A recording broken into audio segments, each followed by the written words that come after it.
జై శ్రీరామ్. శ్రీమాత్రే నమః. శ్రీ గురుభ్యో నమః. ఈ నెల ఆగస్ట్ నెల 6వ తారీఖు నుంచి ఆగస్ట్ 28వ తారీఖు వరకు కూడా ఖగోళంలో ఒక మంచి విశేషాంశం చోటు చేసుకుంటుంది. ఈ విశేషాంశం ఏంటంటే ఈ నెల ఆగస్ట్ 6వ తారీఖు నుంచి 28వ తారీఖు వరకు కూడా బుధ భగవానుడు సింహరాశిలో వక్రిస్తూ ఉన్నారు. 6వ తారీఖు 9 డిగ్రీల దగ్గర ఆయన వక్రగతి ప్రారంభమవుతుంది. 28వ తారీఖు కర్కాటక రాశిలో 27 డిగ్రీల దగ్గర ఆయన వక్రచాగం జరుగుతుంది. అంటే ప్రతి రాశికి 30 డిగ్రీలు ఉంటాయి.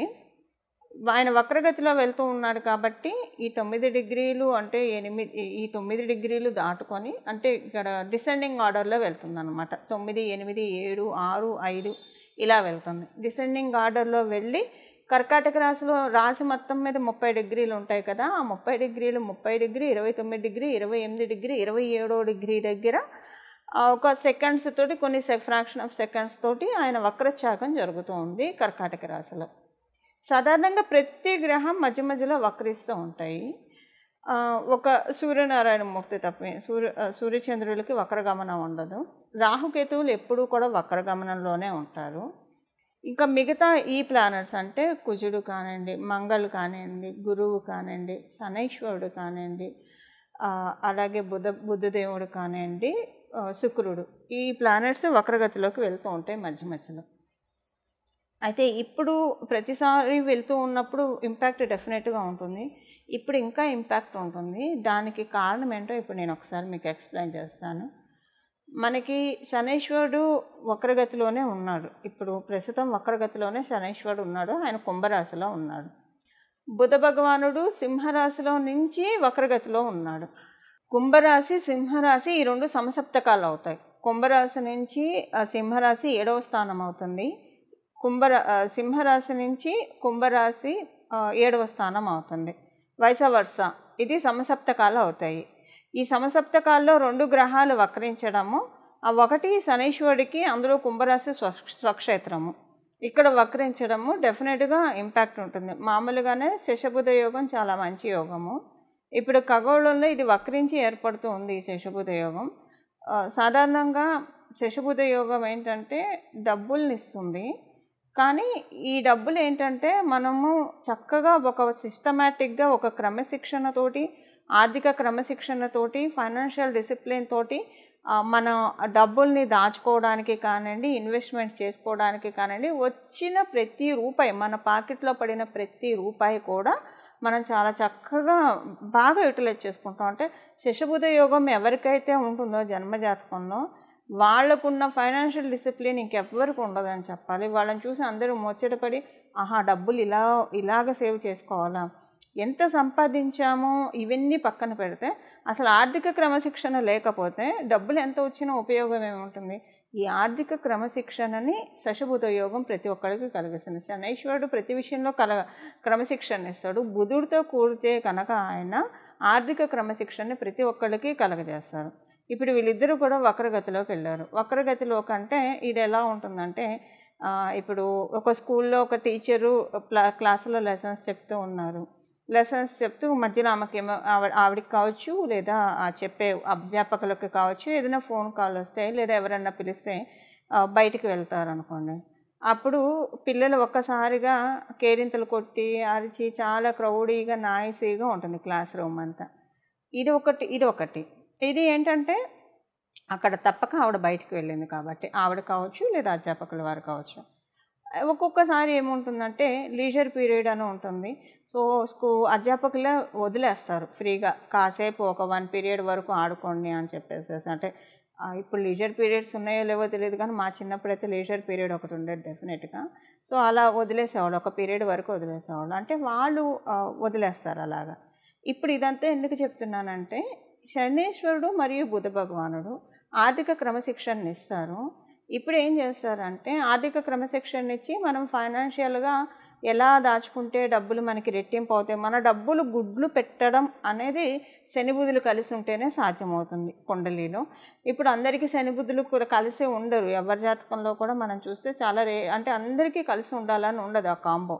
కలిసి ఉన్న వాళ్ళకి డెఫినెట్గా వాళ్ళు చిన్నప్పటి నుంచే ఇన్వెస్ట్మెంట్స్ స్టార్ట్ చేస్తారు, సేవింగ్స్ చాలా పక్కాగా వెళ్తారు. వాళ్ళ దగ్గర ఒక ₹1,00,000 వస్తే దాన్ని ఎలాగ 10 లక్షలు చేయాలి, ఎలాగ 50 లక్షలు చేయాలి, మంచి క్లారిటీ, మంచి విజన్ వాళ్ళ దగ్గర ఉంటుంది. అండ్ అకార్డింగ్గా వెళ్తుంది వాళ్ళకి. అంటే విజన్ అందరికీ ఉంటుంది, బట్ అదేంటి, అది మనకి అనుకున్నట్లు ఫామ్గా సిస్టమేటిక్గా వెళ్ళడం అందరికీ సాధ్యం కాదు, కొంతమందికే సాధ్యం అవుతుంది. మనం డే టు డే లైఫ్లో చూస్తూ ఉంటాం కదా. ఈ శశబుధ యోగం అది కలగజేస్తుంది. అది ఒక లెక్క. అయితే ఇప్పుడేంటి, వాళ్ళిద్దరూ వక్రించారు. సో ఇలాగ వాళ్ళు సిస్టమేటిక్ ఇన్వెస్ట్మెంట్స్కి అవకాశం ఇస్తారు. కొన్నిసార్లు ఏంటంటే అందరికీ ఆ యోగం ఉన్న వాళ్ళైతే అలా ఉంటుంది, యోగం లేని వాళ్ళకు కూడా గోచార రీత్యా వచ్చినప్పుడు ఇలాంటివి ఇది అందరికీ అప్లికేబిలిటీ ఉంటుందండి. ఆ యోగం ఉన్న వాళ్ళకి ఇంకా బాగా ఎక్కువగా ఉంటుంది, యోగం లేని వాళ్ళకి కూడా ఇది అప్లికేబిలిటీ ఉంటుంది. అయితే ఈ అప్లికేబిలిటీ అసలు ఇప్పుడు వక్రగతిలో ఉన్నారు కదా, వాళ్ళిద్దరు సవ్యంగా ఉంటే ఇన్వెస్ట్మెంట్స్ ఇవన్నీ ఉంటాయి. ఇప్పుడు వక్రగతిలోకి వెళ్ళారు, ఇప్పుడు పరిస్థితి ఏంటి మరి, అంటే ఎలాంటి రిజల్ట్స్ ఇస్తారు, ఈ విషయాలు మనం ఒక్కసారి చూద్దాం. అసలు ఈ విషయాల్లో ఇంపాక్ట్ ఏ విషయాల్లో ఉంటుంది, గుడ్ ఇంపాక్ట్ ఉంటుందా, బ్యాడ్ ఇంపాక్ట్ ఉంటుందా, సత్ఫలితాలు ఉంటాయా, లేదా ఏదైనా జాగ్రత్తలు సూచిస్తుందా, ఇవన్నీ కూడా ఇప్పుడు మనం మాట్లాడుకుందాము. ఈ ఈ ఈ ఇది ఈ కాంబో ఏ రాశుల వాళ్ళకి, ఇప్పుడు ఈ వక్రగతి అనేది ఏ రాశుల వాళ్ళకి ది బెస్ట్గా వర్కౌట్ అవుతుందో మనం ఒకసారి చూద్దాం. అన్ని రాశుల వాళ్ళకి ది బెస్టే ఉంటుంది. అంటే అసలు ఈ వక్రగతిలోకి వెళ్ళడం వల్ల ఇప్పుడు ఎవరైనా సరేనండి, మనలో అందరం కూడా ఏదన్నా ఖర్చు చేద్దాము అని అనుకుంటే, అది ఒక మంచి చదువు చదివించడానికి కావచ్చు మన పిల్లలకి, లేదా మనం ఒక మంచి అసెట్ కొనుక్కోవడానికి కావచ్చు, లేదా ఏదైనా ఒక మంచి పని కోసం ఖర్చు పెట్టడానికి డబ్బులు సమకూరక, లేదంటే ఏదైనా ఒక డబ్బులు సమకూరక ఏదైనా పనులు పెండింగ్ ఉంటే కనుక అవి రిలీజ్ చేస్తుంది శనైశ్వరుడు బుధ భగవానుడు వక్రగతిలోకి వెళ్ళడం వల్ల. సో దట్ ఏంటంటే అందరికీ కూడా వాళ్ళకి ఏవైతే అవసరమైన ఖర్చులు ఉన్నాయో అవన్నీ కూడా స్తంభనగా ఉన్నవన్నీ ఒక్కసారిగా రిలీజ్ అయిపోతాయి ప్రతి ఒక్కళ్ళకి. కానీ ఈ పరిహారం మనం చివరిలో తెలుసుకోబోయే పరిహారం చేసుకోవడం వల్ల రిలీజ్ అవుతాయి. పరిహారం చేసుకోకపోయినా రిలీజ్ అవుతాయి, అంటే ఆర్థిక స్తంభన నుంచి బయటకు వస్తారు. బట్ పరిహారం చేసుకుంటే ఇంకా ఎక్కువగా ఇది అప్లికేబిలిటీ ఉంటుంది. ఈ ఆర్థిక అంటే యాక్చువల్గా ఈ వక్రగతి ఒక్కొక్క రాశిలో, ఇప్పుడు ఇదే సమసప్తకం కనుక కర్కాటకం మకరంలో పడినా, లేదా మీనరాశి కన్యా రాశిలో పడినా, మిగతా రాశుల్లో పడితే ఒక్కొక్క రకంగా ఇంపాక్ట్ ఉంటుంది, ప్రతి రాశిలో ఇదే ఇంపాక్ట్ ఉండదు. ఇప్పుడు ఈ వక్రగతి పడింది సింహరాశిలో ఉంటేనే సూర్యనారాయణమూర్తి కింగ్. సో ఎప్పుడైనా ఒక కింగ్ ఇంటెన్షన్ ఏముంటుంది, ఆ రాశితత్వం ఏముంటుంది, ఒక కింగ్ ఇంటెన్షన్ ఏముంటుంది, కంపాషనేట్గా ఉంటుంది, అంటే దయ ఎక్కువగా ఉంటుంది. అందుకే సూర్యబలం ఉన్న వాళ్ళకి చాలా దయగల హృదయం గల వాళ్ళు ఉంటారు. అవతల వాళ్ళ కష్టాన్ని వాళ్ళ కష్టాలుగా వాళ్ళు ఫీల్ అయిపోతారు, ఎందుకంటే ఆత్మకారకుడు కాబట్టి ప్రతి సోల్లో ఉన్నది జీవాత్మే అన్న విషయము వాళ్ళకి ఎరుక బాగా ఉంటుంది. సింహరాశి వాళ్ళకి కూడా బేసిక్గా ఈ తత్వం ఉంటుంది.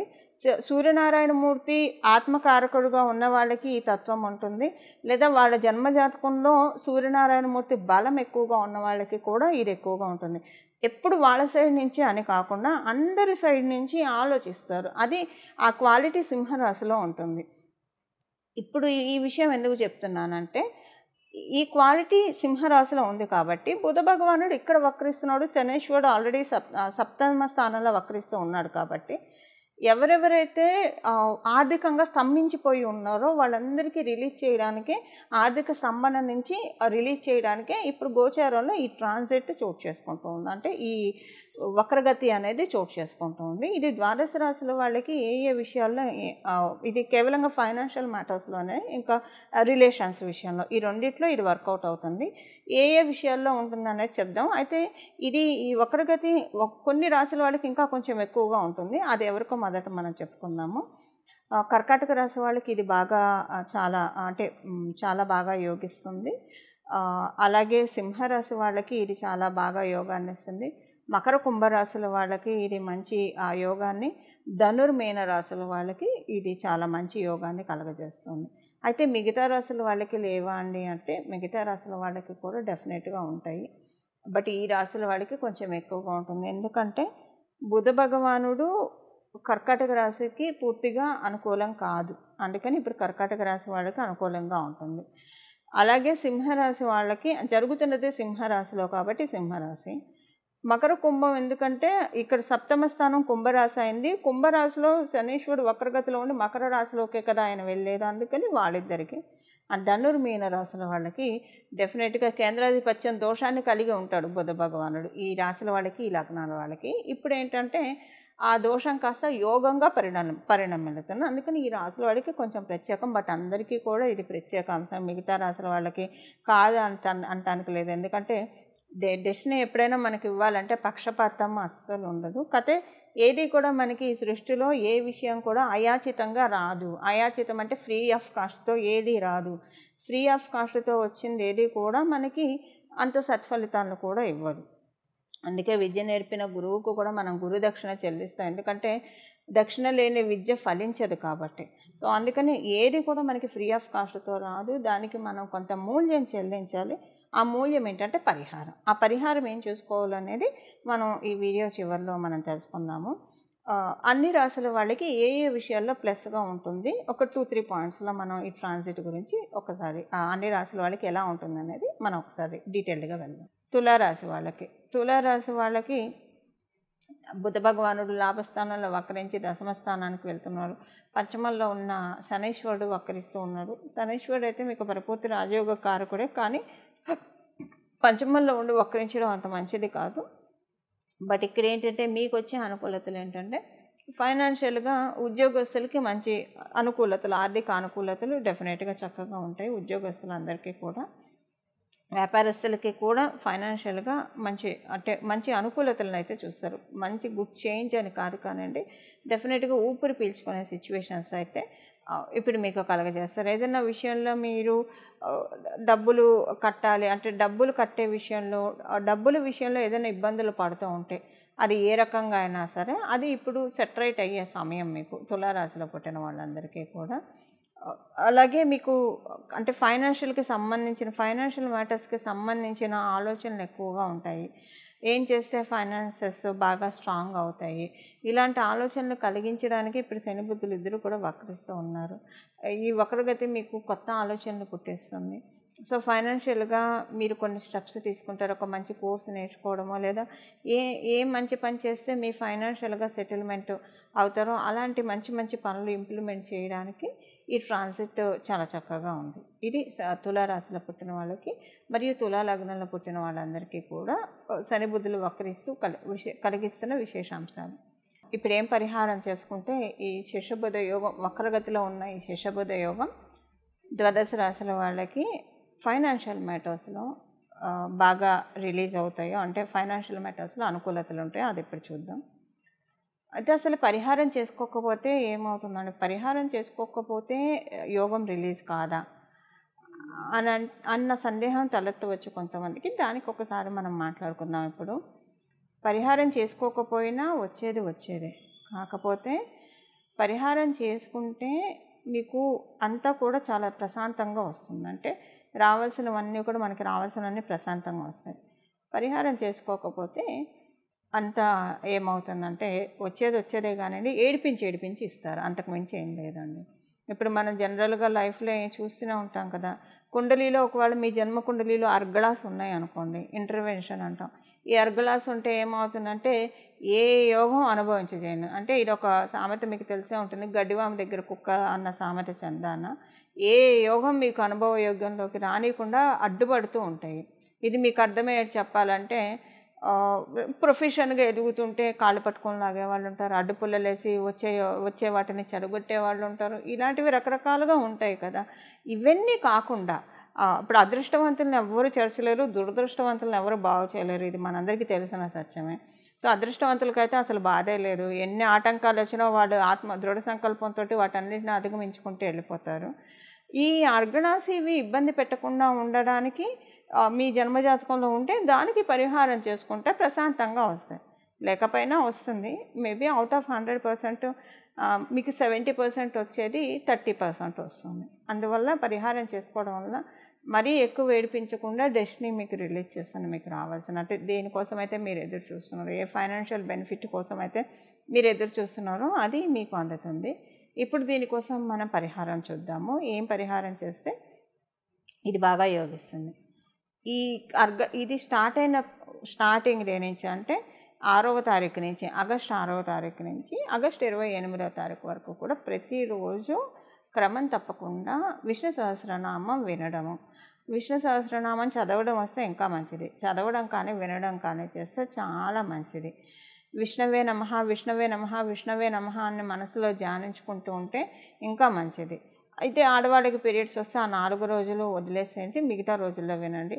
ఎవరైనా అశౌచంలో ఉంటే కనుక వినడానికి ఏం తప్పులేదు, పెట్టుకొని వినొచ్చు. చదవకూడదు అప్పుడు మీరు, బట్ మీరు పెట్టుకొని మనసులో జపం చేసుకుంటూ వినొచ్చు.